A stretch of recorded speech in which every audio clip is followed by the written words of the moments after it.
Good evening and welcome, everyone. Thank you for joining our live interactive telephone town hall. My name is Natisha, and I will be moderating this call. In a moment, we will hear from Mayor Tom McGee, Lynn Public Health Director Michele Demaris, and local medical experts from Lynn Community Health Center and North Shore Medical Center, who will share information about the ongoing COVID-19 pandemic in our community and the intersecting topics of the upcoming holiday season, testing, vaccines, large group gatherings, and compliance with the state guidelines. We are also offering a simultaneous Spanish-only town hall, which you can join by pressing *0 now. As I mentioned, this is an interactive forum, and we would love to hear from you. We will be taking as many questions from participants as we possibly can live on this event. So if you have a question, you can press *3 on your phone keypad at any time, and you'll be placed in line to speak with a member of our staff. If you're streaming the event, you can also type your question below the streaming player. I'll now hand the call over to Mayor Tom McGee for his opening remarks and to introduce the other panelists on the call. Mayor? Great. Thank you, Natisha. Again, hello and good evening, everyone. This is Mayor Tom McGee, and I want to thank you for joining us for the city's second Teletown Hall to discuss the ongoing risks associated with COVID-19 in our community. The goal of this event is to provide you with helpful information and to answer your questions pertaining to this topic that has touched each and every one of us over the past 9 months. COVID-19 has truly changed the way we live, work, and play.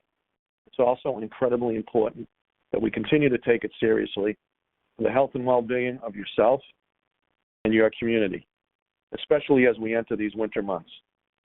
You and all of us together have the power and responsibility to save lives. I'd now like to take a chance to ask each member of the panel to take a moment to introduce themselves and say a few words, and I'd like to start with our Public Health Director, Michele Demaris. Michele?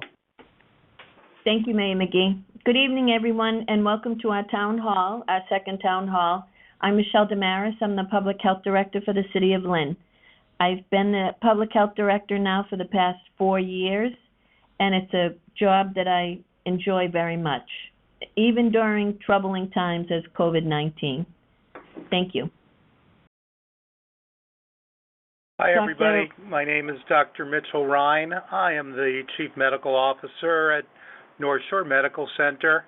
I've been here for over 20 years. I am an OBGYN physician by training, and I also live on the North Shore in Marblehead. I look forward to participating in tonight's event and providing you with some helpful information since we are all in this together, as the mayor highlighted. Thank you. My name is Dr. Lambl, Dr. Barb Lambl. Thank you for inviting me to speak with you all tonight and join you in your homes. I'm an infectious disease specialist, and I had the privilege of working at Union Hospital for 12 years. I also live on the North Shore, and I look forward to your questions tonight. Good evening, everybody. This is Dr. Geoff Pechinsky. I'm the Chief Medical Officer at Lynn Community Health Center. I've been here for the last 2 years. I was actually born at North Shore Medical Center many, many years ago and had left the area but have been back working on the North Shore the last 2 years, and I'm excited to join you tonight. Thanks. Okay. Dr. Haptu, are you able to introduce yourself? Looks like we're having a little trouble getting Dr. Haptu onto the discussion, but I'm sure we'll work through that. I look to Natisha. You want to get us started? Yeah, I just want to remind everybody that if you do have a question, go ahead and press *3 on your telephone keypad. If you've called in, you'll be transferred to one of our team, and we'll get your question to the experts this evening. Also, if you're watching, if you're streaming the event, there is a bar below the streaming player, and you can feel free to type your question in there. Also, just another quick reminder, we are doing a simultaneous Spanish-only town hall this evening. So if you would like to join that, go ahead and press *0 at any time, and you'll be connected there. I think what we're going to do, Mayor, is let's start with a poll question and see kind of where everybody's at right now and get a temperature. So our poll question, our first question of the night is, have you already received your flu shot this season? So go ahead and press 1 for yes or press 2 for no. And we will go ahead and see how those results are looking. We do have quite a few questions coming in, so I'm going to jump to those if that's okay, sir. The first one is from Mary. There are different vaccines. The Oxford one is supposed to be particularly effective for older people. Will we have a choice when it comes to choosing vaccines?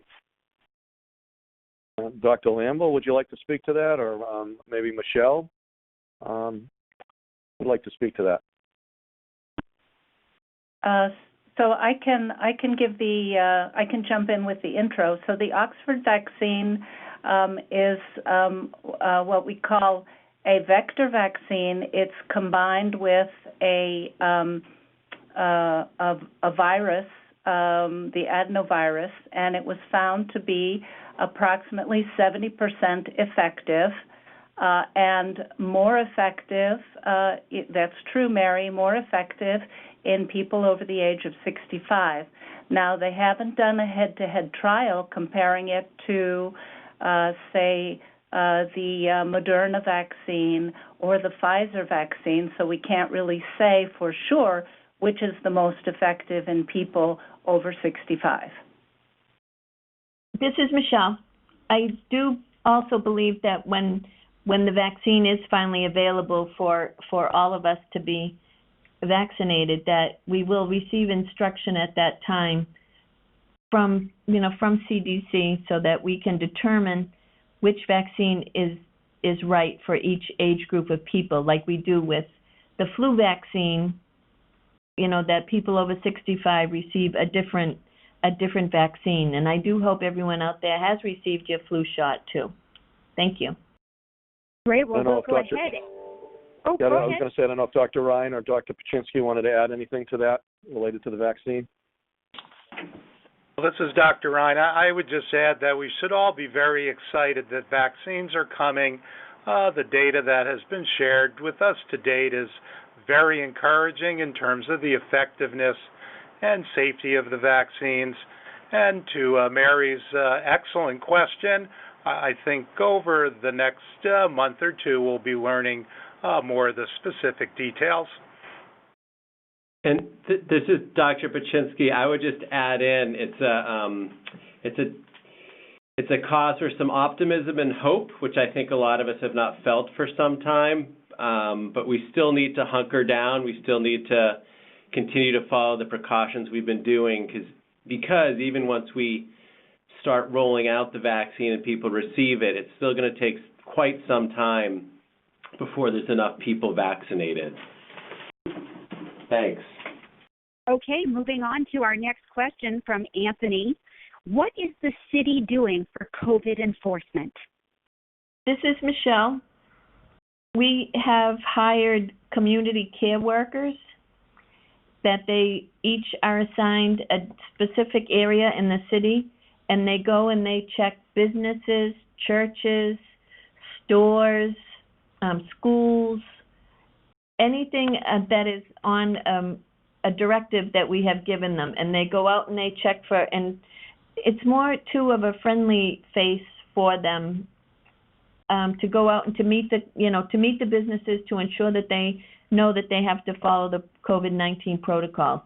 We also do have the health inspectors from the ISD department going out, and we do have fining that is going on with that. And the police department is involved also. When they get calls for noise complaints, we do write fines after the complaints that were given.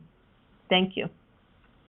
And I'd just like to add, we've been working with the state directly, who has been working with us closely with both ABCC, which is the Alcohol Beverage Commission, Division of Professional Licensure, and the Department of Labor Standards, both for educating, complying, and enforcement of the guidelines.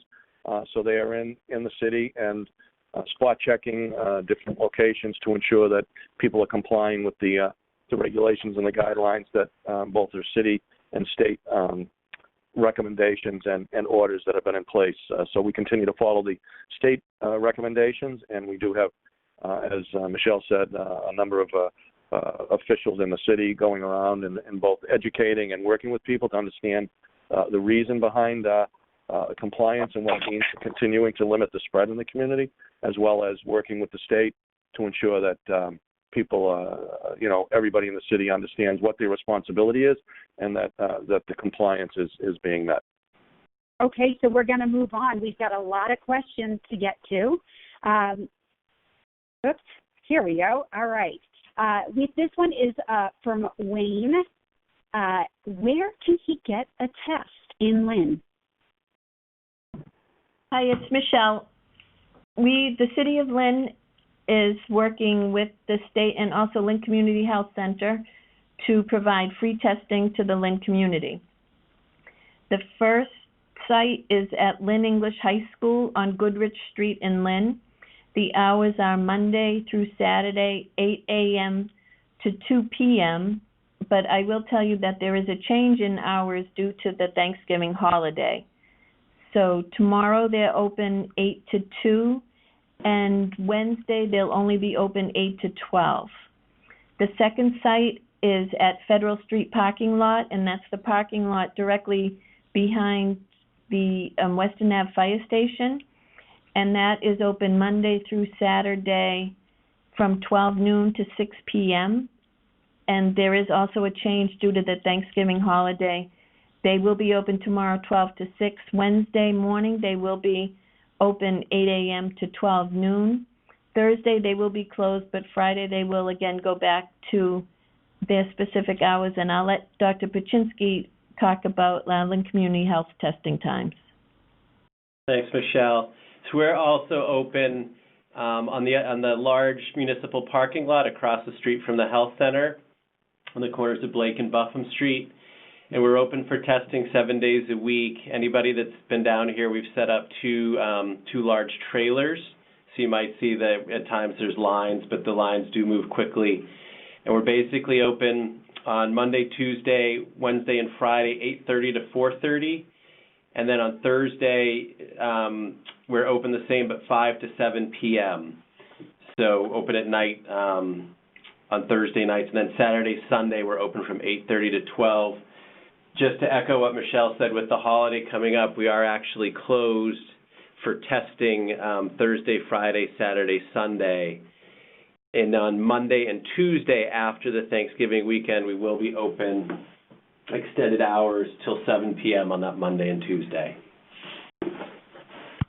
And a quick point, Dr. Rein, I just want to emphasize that if you're having symptoms, it's also a good idea to reach out to your primary care physician.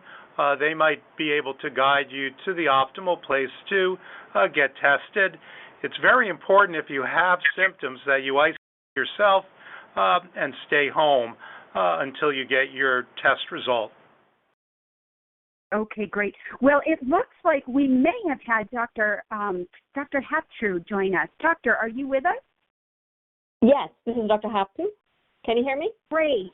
Yes, we can hear you. Thank you. I know you were having some trouble getting on the line, so thank you so much. Do you want to introduce yourself real quick?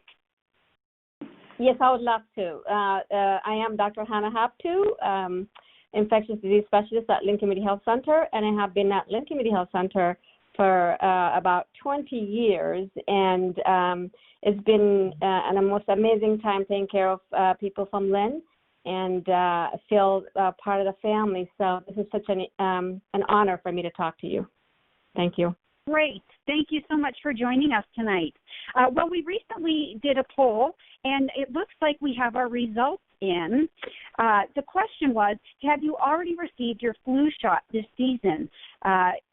it looks at about 73% of people have already received their flu shot, and 27% have not. So we'll have another poll question coming up later in the event. But just a reminder, folks, that if you do have a question and you've called in, go ahead and press *3 on your phone keypad.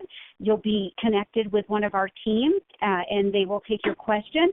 Or if you are streaming, right below the player, there's a little bar that you can type in your question, and we'll get that to our panel this evening. So we are going to jump right back in to some questions. This next one from Anastasia. I'm so grateful that Lynn is currently providing free testing through December 31st, but two questions. Where is the funding for this testing coming from? And what is the likelihood that the testing program will extend into the new year? It's Michele. Michele, you want to speak to that? As the dollars are coming from the state for the free testing that's going on mobile sites. But Michele, you want to speak to a little bit more to that? Yes, the state provided the cities and towns with the sites and the testing materials and the people to test also. So the funding is coming from the state for the free testing that we do offer in Lynn. We also will, sometime in December, we will be starting with a company called Project Beacon, and they are the people who do the testing at the Suffolk Downs area, but we will be establishing that at the Blossom Street extension, which is where the Lynn Ferry, off the Lynnway, which is where the Lynn Ferry was established. And we will be offering testing at that time also. We don't have a start date for that yet, but that will be open, and it is their goal to do approximately 1,000 tests a day. So Project Beacon will be available for testing after before December 31st, but we'll be able to continue. And could you just speak to the results, how long it will take once you get the tests at that location? So you need to, the test results will be available eight hours, within 8 hours, so that if you go, that your test results will be available within 8 hours. This is Dr. Haptu. May I add some information in terms of the who's paying for it? The Lynn Community Health Center participates with the state campaign, which is called Stop the Spread, and that also is provided. All the vaccines are provided by the state, and there's several health centers throughout the state providing this. Thank you, Dr. Great, Haptu. thank you. Yeah, on to our next question from Mitchell.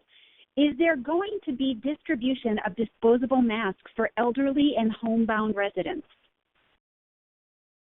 We have, it's Michele. Lynn has received a very generous supply of masks from the North Shore Medical Center, Salem Hospital, and we have had mask distributions, but we have also partnered with like GLIS, Leo, St. Mary's High School. We are able to provide masks, and if you would like to leave your name and address, I don't know if that's possible, or if you leave your name and number, I'm happy to have somebody bring some to you. But they are also available here at City Hall. You could come for a care kit, and we're happy to provide them to you. And I think what we can tell people to do if that's a situation is to reach out either to the mayor's office or to the health department here after tonight, and we'll work to make sure that people have access to those care kits. Again, I want to thank the North Shore Medical Center and the work they've done to provide those care kits, and we continue to make those available to the community, working with other organizations. So that's something that reach out, and we will work to ensure that those resources are available to people that need them out in the community. Great, thank you. Our next question comes from CJ. If someone were to do a 3-hour flight from Texas to New England, how many days should they wait before they take a COVID test to see if they were infected? And how long does it take for the nasal swab to show positive? So for international flights, as an example, they say wait another 3 days or so before getting the COVID test. In terms of how long does it take? Does it last in the nasal? The question is, how long does it last in there, or the results are coming? Because what we do is the nasal swab is a PCR still for us, and that will take 2 days or whatever the turnaround time would be. You want to re-ask the question so the doctor is clear on the question? That'd be great. Thank you. Yes. So if someone were to do a 3-hour flight from Texas to New England, how many days should they wait before they take a COVID test to see if they were infected? And how long does it take for the nasal swab to show positive? So, this is Dr. Haptu again. So we know that the incubation period, meaning that for the virus to be found or to become, when tested to be positive, we have 14 days period. That's why we quarantine people for 14 days. And so we don't know when that positive test is going to come. But the 3-hour flight, you have to think about not just the flight, but what were you doing in Texas? What was the exposure? And so based on that, I would say, and I don't know what the insight that, the local flight would be from the state to state, but international flights, they want people to stay at least 3 days from wherever they're coming to get tested after that. And this is Dr. Pechinsky. I just want to add on that that's what we're doing here at the health center, but just for everybody on the call to keep in mind that test 3 days later, that's just a photograph in time. So that doesn't mean that 4 days later or 5 days later it couldn't be positive. So it's kind of weighing that possibility. In the last 7 days, we've had 1 million people in the country diagnosed with COVID. So, there's some states it's higher than others, but it's high everywhere right now. So I would just caution everybody as Thanksgiving's coming up and travel is on people's minds. Yeah, this is Dr. Lambl. I think the point that's being made is very, very important. We know that the incubation period on average is 1 to 5 days, but it can be as long as 2 weeks, as Dr. Haptu pointed out. What that means for us is that you can have a negative test, but that doesn't mean you're not a carrier, and that doesn't mean you can't be a spreader. So a test by itself is not the answer. It's what you do to prevent the infection from attacking you to begin with. Great.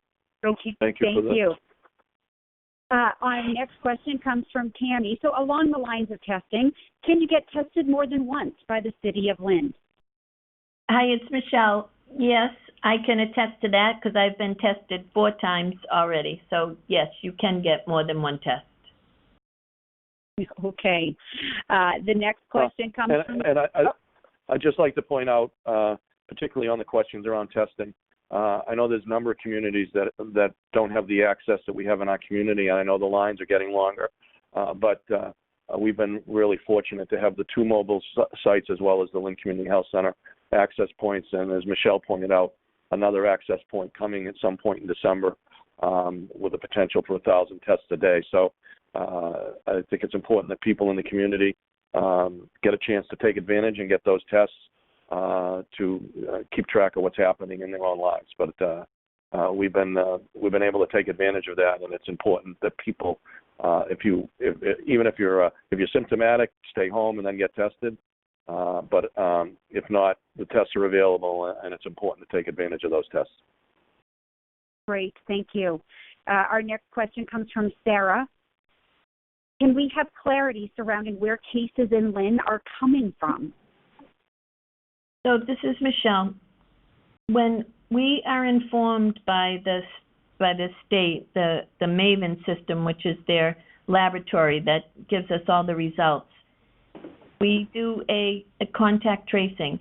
And I will say at this time, the numbers in Lynn have dramatically increased, as everyone can see, and I would tell you that it's everywhere. It's everywhere in Lynn. So I would just ask you if you would just please try to pay attention to wearing your mask, your social distancing, and washing your hands. At this time, Lynn is experiencing a dramatic increase, and it's everywhere in the city. And Dr. Rein, would you like to speak to that? Go ahead. Yeah. So, Sarah, thanks for the question. It sounded like you were maybe asking about different parts of the city and maybe different venues. But what I would say is the main source of COVID-19 transmission, which accounts for up to 70% of cases, is residential homes. So people often lose sight of the fact that a high percentage of the spreading is happening within our own homes. Dr. Haptu, you had a comment? Yes. What I wanted to add is also, our population in Lynn, majority of people travel to work. They work at the airport in Boston, and so really, it's not a homogeneous place, meaning that it's not just we're not excluded from anybody. People travel everywhere, so the infection comes from everywhere. And as Dr. Ryan said, also that the homes, we bring them and from somewhere else into our homes, and we spread them when we get together. And so that contact, unless we are within our own confined family members, when we are in contact with others, that's where we get them. And it's Dr. Pechinsky, just to add a little more information too. Here at the health center, our testing case positivity percentages right now is for everybody that gets tested, it's about 13.5%. So that means everyone that comes, to the health center, either to inside or urgent care or more commonly to the trailers I was talking about earlier. But for residents of Lynn, it's about 17%. So just to echo what everybody else has said, it really is throughout the city, really throughout the Commonwealth. But the North Shore has continued to be a kind of a hot spot. Moving on to our next question. This one is from Jean. Do you recommend testing children under 10? I could start, and I'm sure others will have, Dr. Pechinsky will have other comments too. Yes, I would recommend, because we know both children and adults can both have COVID, and not have symptoms initially. So there's no reason not to test children under 10. And we've tested plenty of children here at the trailers. I know at the other sites in Lynn as well. Yes. Barbara, Hanna, do you want to add anything to that? Sure. This is Dr. Lambl.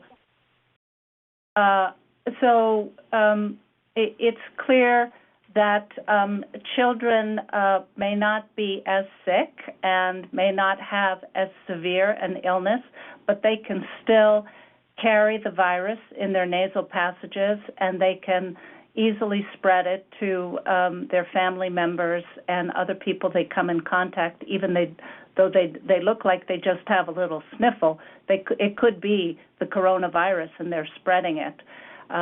So, yes, I agree with Dr. Pechinsky. It's a good idea to test the children as well.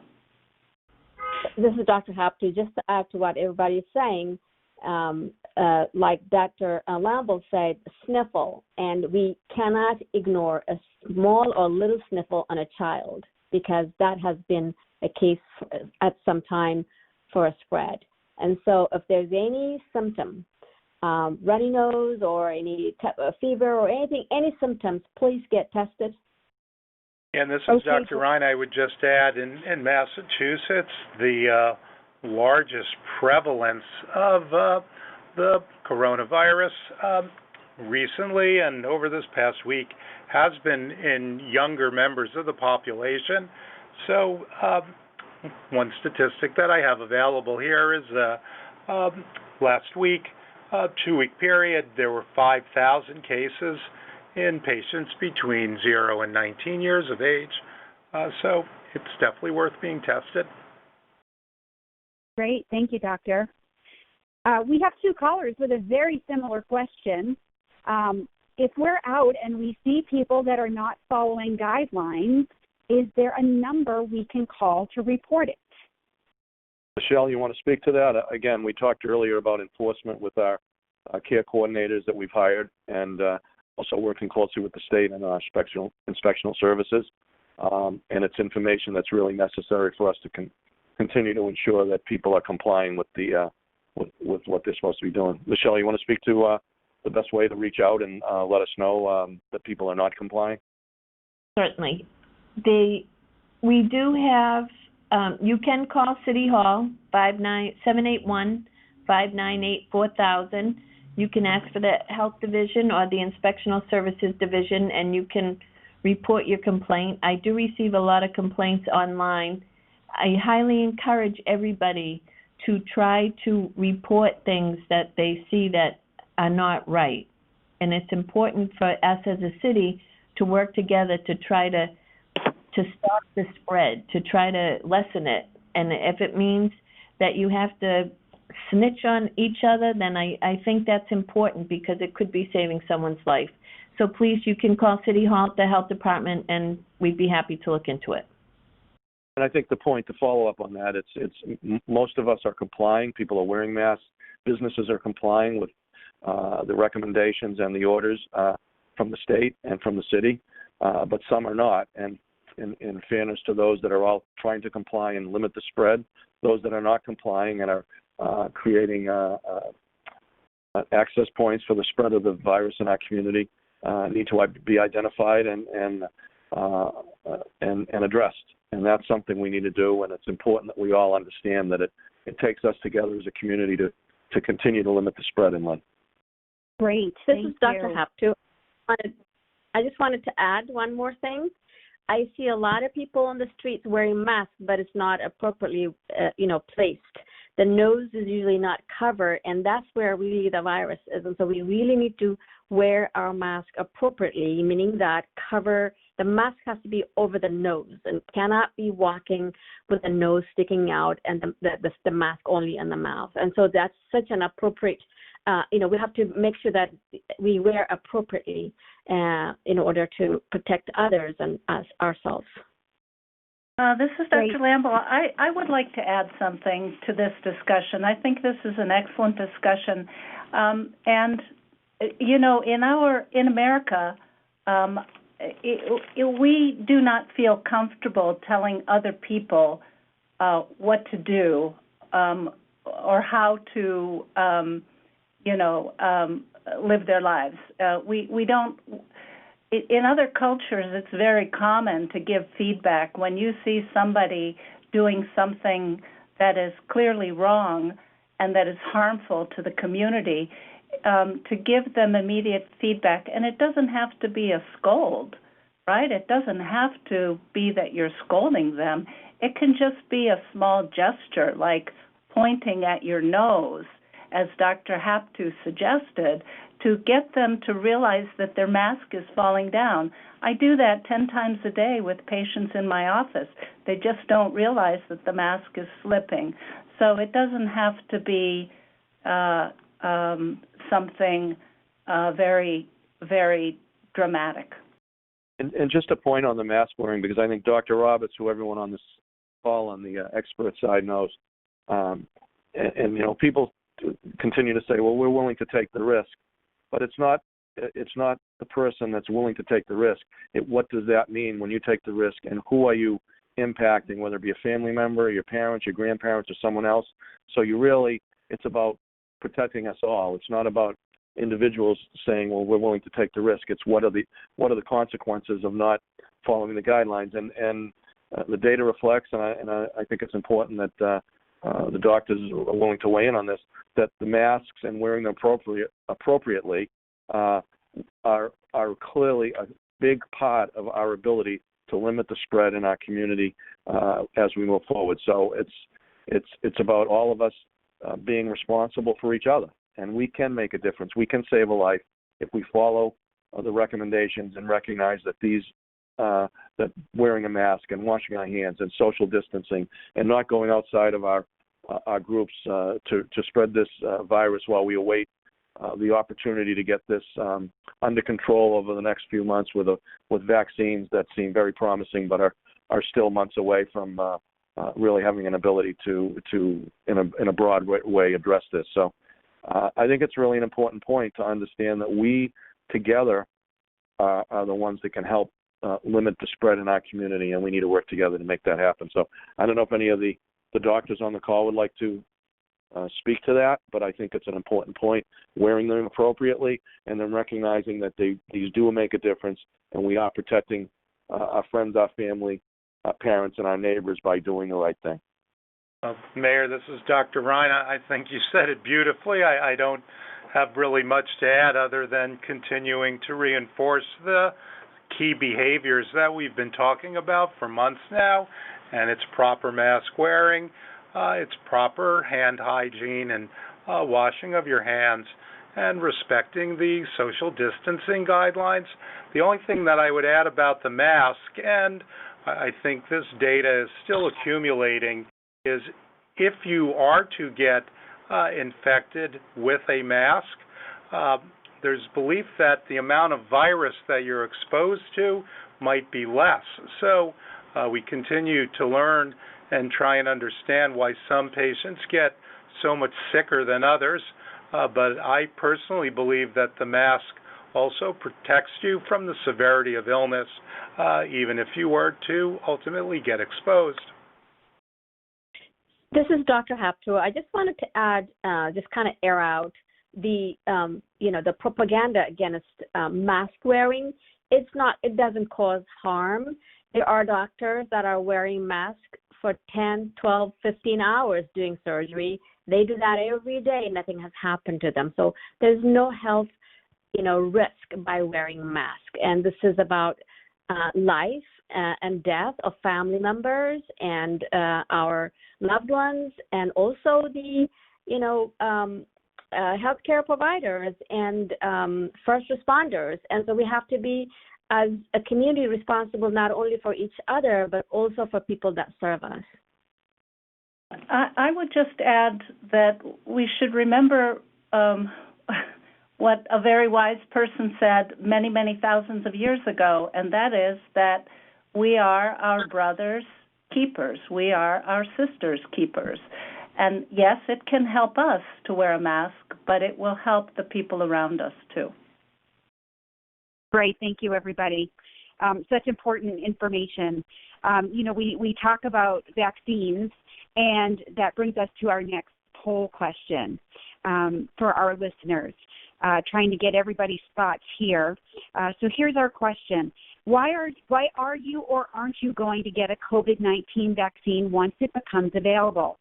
Press 1 for yes, I am, as soon as possible, because it will keep me and my loved ones healthy and past this pandemic.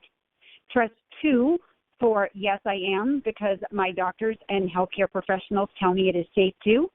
Press 3 for yes, I am, but I will wait until there is data on its effectiveness and side effects first. Press 4 for no, I am not, because of my personal or religious beliefs. And press 5 for no, I am not, because I never get regular vaccines such as the flu vaccine. So if everyone can take a minute to take that poll, we'll come back in a couple of minutes with those results. But for right now, we'll move on to our next question from Jane. I work in another city that is in the red. As part of my job, I do home visits. I have been going for tests weekly out of an abundance of common.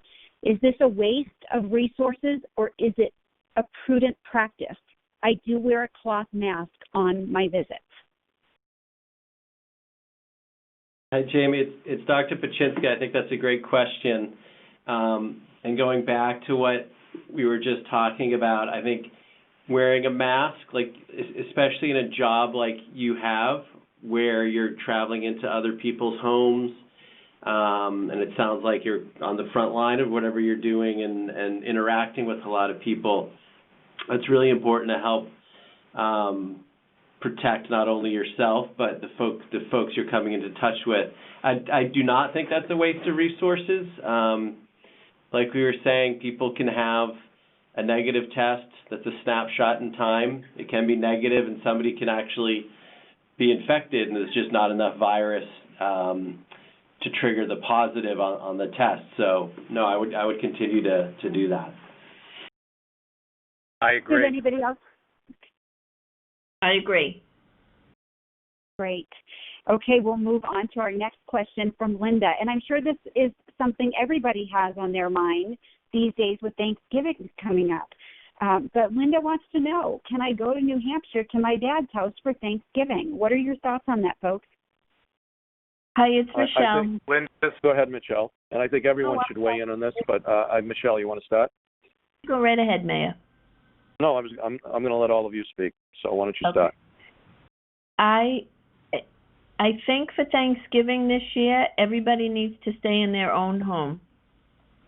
It's important that there's different ways to celebrate Thanksgiving, to give thanks for having your father still.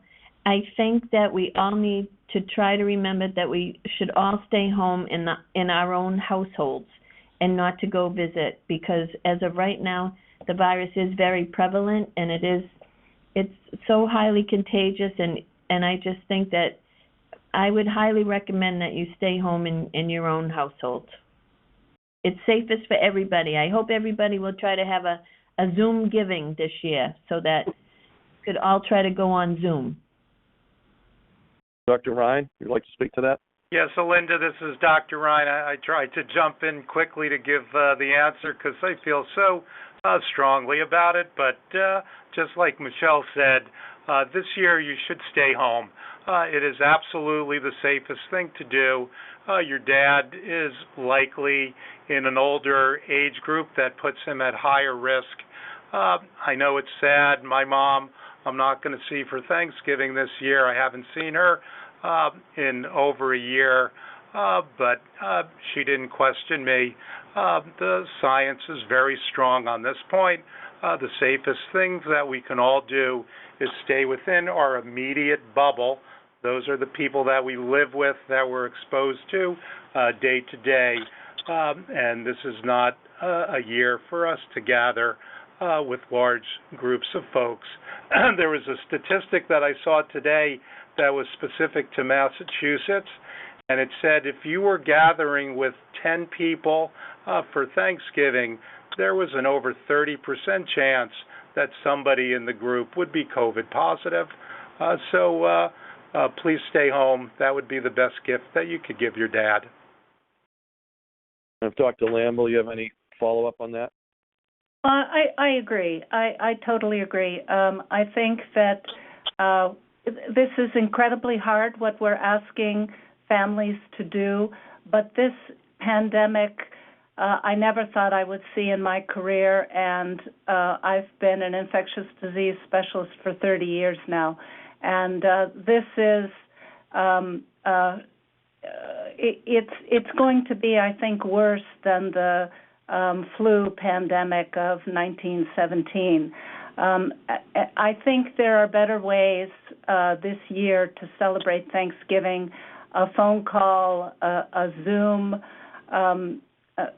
shared dinner or shared cooking event over Zoom are a better way to celebrate this year. And by God, if it keeps your dad alive, Linda, I think it's going to be worth it.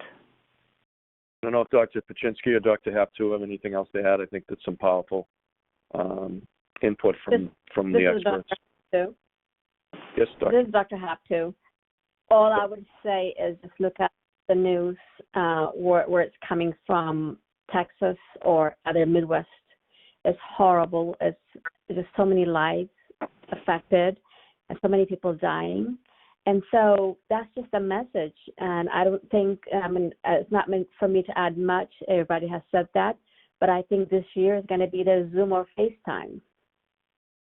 And it's Dr. Pechinsky, I think the only thing to add, I'm obviously in agreement with everyone else. New Hampshire is now in the red. It had not been, I think, until last week. So just from that perspective, but I think the more important one is, this affects us all personally. I just talked to my brother-in-law about not not going to another state to visit our in-laws for the same exact reason. I think the Zoom giving that Michele mentioned is really the way to go if you can, or a phone call. And I think knowing, look, we're also talking about vaccines on this call, so the more we can stay safe right now through social distancing, masks, all the protective measures we're doing, the surveillance testing that some folks are doing, we know that in the months ahead there's some good news coming. But I think for this Thanksgiving, yeah, I would stay home with the people you've been bubbling with already. Okay. Great. Well, moving on then, we've got the results to our poll question. So why are you or aren't you going to get a COVID-19 vaccine once it becomes available? 24% said, yes, I am, as soon as possible because it will keep me and my loved ones healthy and past this pandemic. 14% pressed 2 for yes, I am, because my doctors and healthcare professionals tell me it is safe. And 54% said, yes, I am, but I will wait until there is data on its effectiveness and side effects first. 4% said, no, I am not because of my personal or religious beliefs. And 4% said, no, I am not because I never get regular vaccines such as the flu or a vaccine. So any feedback or comments on those results? Dr. Rein. This is Dr. Rein. I'm encouraged by the fact that only 8% said no, and there's still a lot of details coming forward in terms of the timing of distribution. So we will continue to learn about the effectiveness and safety of the initial vaccines that are released, but I would like to just reassure everybody that the data that we've seen to date for both the Pfizer and Moderna vaccines is very encouraging. Effectiveness is much higher than what we normally have seen with vaccines in the past, and the safety profiles and the side effects to date seem to be minimal. For those of you that have gotten flu shots over the years, you know that your arm might be a little sore for a while. You might even experience some flu-like symptoms for a day or two. But to prevent a disease like this, hopefully that third group of 54% will be comfortable by the time the vaccines are available to them. Anyone else want to weigh in? This is Dr. Lambl. I think I'm also impressed that very few of us are going to refuse the vaccine. I myself am going to be one of the first people in line for the vaccine, I can assure you. And we know already from the 3 trials with, if you include the Oxford AstraZeneca vaccine, now 3 trials in over 50,000 people, there have been no serious side effects attributable to any of these vaccines. So I think that is very reassuring. I also would like to see the final safety reports and see what the FDA has to say about these vaccines. Thank you, Dr. It's Dr. Pechinsky. I was just going to echo Dr. Lambl's comments. I'll be one of the first to line up as well. I do think there's a social contract for us all too. There's 250,000 people in this country have died of this. In the state, we've had 2,000 a day been diagnosed over the last week. So I think the way to slow that down is really to get vaccinated, and the data thus far is very, very promising.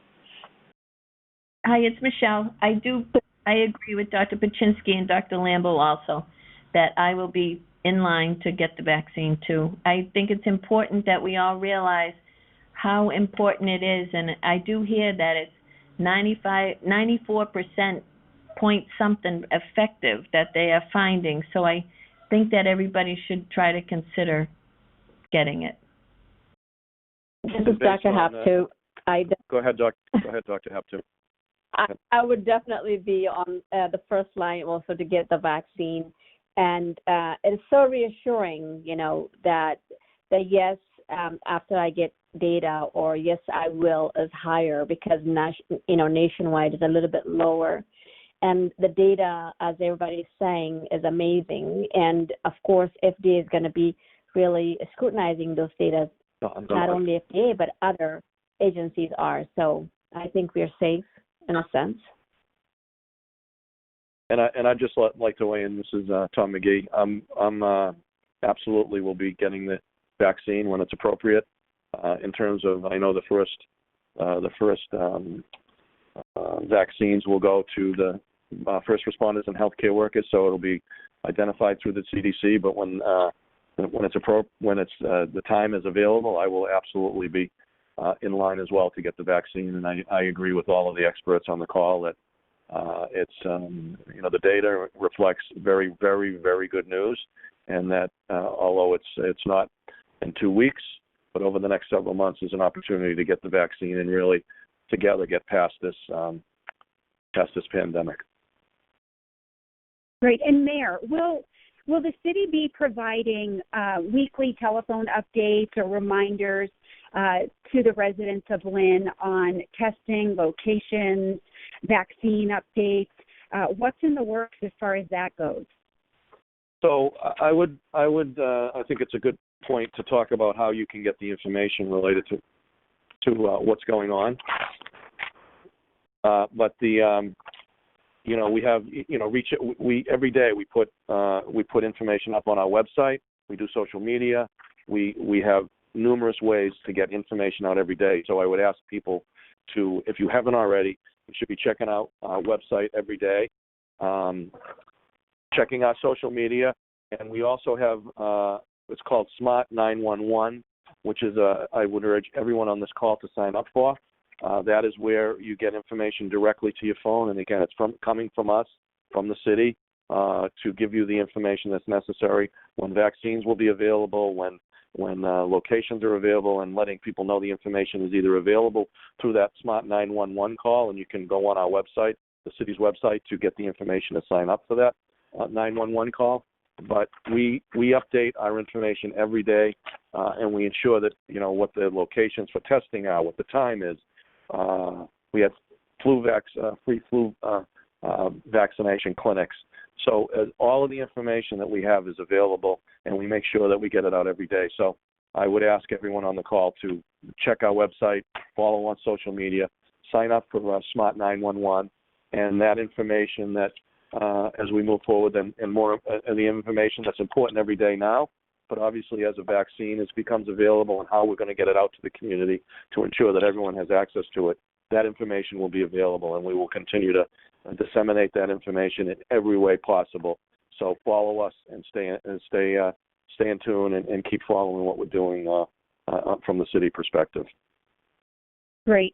So, Mayor, as we come to the end of our live event this evening, first I just want to thank everybody for taking the time to join us for this important City of Lynn Teletown Hall on COVID-19. We do appreciate the opportunity to speak directly with you and answer your questions, and we did get some great questions tonight, so thank you so much. But, Mayor, I just want to turn it back to you one last time as we get ready to say goodbye for the evening for some closing remarks. Great. Thank you. Thank you for your work tonight on helping us through this as the moderator. I want to thank our panel of experts, doctors, as well as Health Director Michele Demaris. I want to thank you all for being a part of that. And thank you on the call for joining us this evening.